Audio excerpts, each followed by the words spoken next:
Hi, it's me again, bringing you another episode of Self-Talk. Today, I'm reminding myself about processing speed.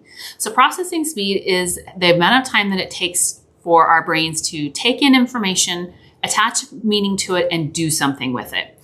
Processing speed, while it's one of the many things that we test when we're looking at IQ, it is not a sign of intelligence.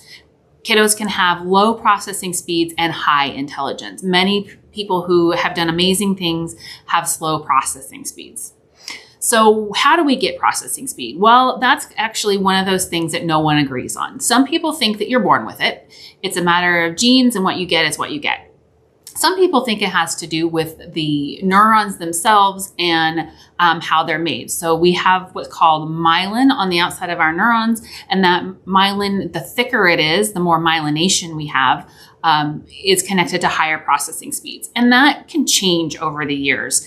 We all have seen the decline as people get older, and the theory there is that the myelin decreases, and so the processing speed also decreases.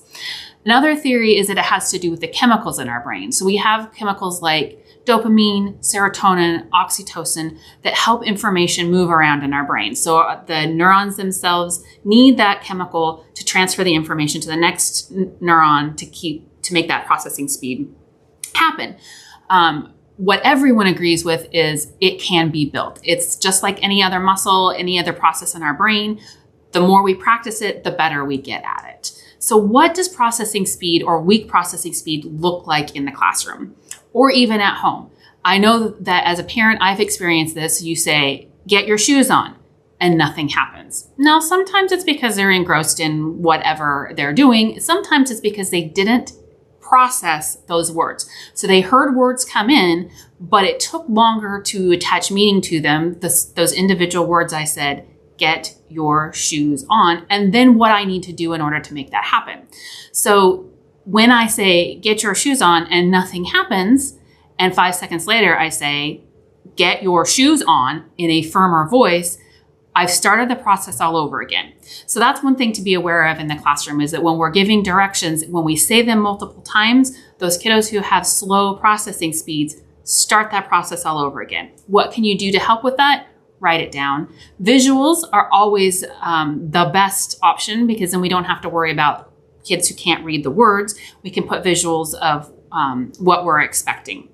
Some other things that you might see in the classroom is kiddos who appear to be distracted.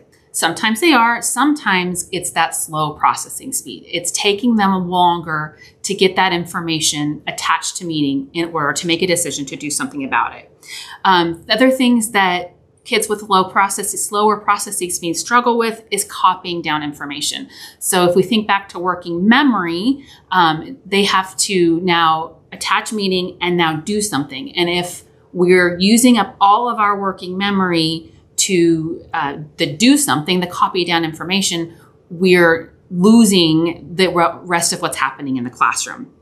Time to test. Time tests are really difficult for kiddos who have slow processing speed because for some, it puts anxiety and extra pressure on, and for some, it just takes them longer to process the information. It's not that they can't do it.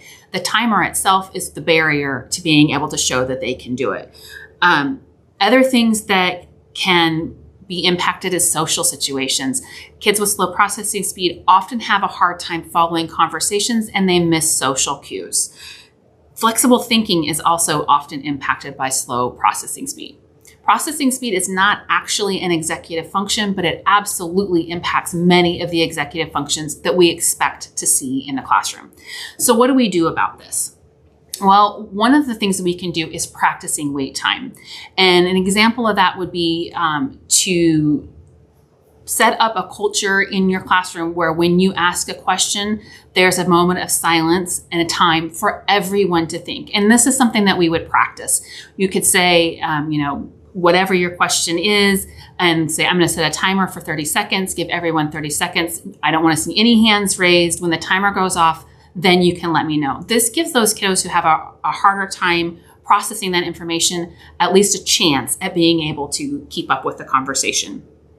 Like I mentioned already, written directions or written steps, checklists, so that that kids can attach to those as far as being able to remember what comes next. Shortened assignments for kiddos who have a slower processing speed. Again, it's not a sign of intelligence. They can do it. It just may take them longer to do it. And the multiple ways of representing what they know. So not just always pencil and paper tests, maybe being able to have a conversation, draw, whatever those other things are that might show you their intelligence in a different way. We all have strengths and weaknesses when it comes to processing speed. We have preferred means of taking in information, and those we are stronger at. Auditory processing and visual processing is a concept we're going to talk about next month, but providing multiple methods of taking in information, the more senses we can attach to the information, the more opportunities we give kids to learn in their preferred, strongest way. So again, processing speed is the time that it takes to take in information, attach meaning to it, and do something with it. Everyone has patterns of strengths and weaknesses in this area, but we can help kids grow their processing speed and get better at it through practice. Thanks for listening. See you again next time.